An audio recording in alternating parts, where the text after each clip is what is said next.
All right, let's move on. So we're prepping lemon juice together because I want to make sure you guys are not pulling out the bottle from the fridge because I'm going to lose it if somebody does that again. Holy cow, don't ever do, not that anybody did in my class, but I don't want to ever hear about you guys pulling out bottled lemon juice if you want flavor of lemons. Don't do it. Don't do it. Why would you do that? Oh, it's too difficult to juice a lemon, Des. Come on, folks, really? Oh my goodness.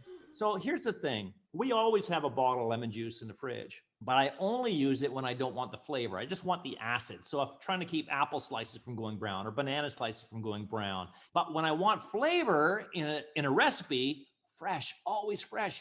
People will walk by these lemons in the produce aisle on their way to the juice aisle to buy a bottle of lemon juice, and the lemons are sitting there, yelling at you, "Hey, buy me, I'm right here."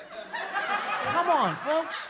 It's only, a few seconds of your time to juice a lemon, and we can rob these lemons of their zest too, and the zest is amazing. So let's grab our lemons and a zesting tool of some kind, maybe a micropline grater. It's very difficult to zest these once they're cut. So when they're in their whole form, and what I want you to do from here on in, every single piece of citrus fruit that enters your house, whether there's lemons, limes, grapefruit, oranges, zest them, please, folks. You're just going to put that peel in the garbage. And the zest, the colored part of the skin, tastes more like the fruit than the fruit itself. Think about that for a minute. You're going to throw out the part of the fruit that tastes more like the fruit than the fruit itself.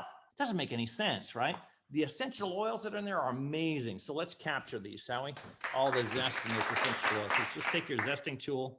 And my lemons are actually really, really soft. So I'm not going to have huge success zesting them, but I'm going to do my best. Anyway, just go through. And again, if you want to instead, you can get a microplane grater and zest it.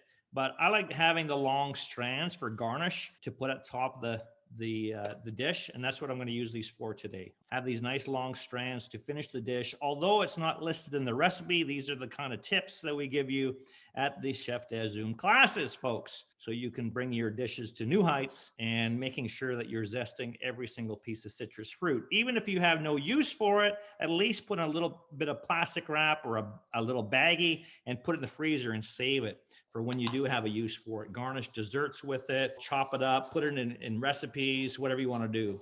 It's worth the effort. It really is. And you cannot, and don't try, you can't zest a bottle, a plastic bottle. It doesn't work, nor would you want to eat that, okay?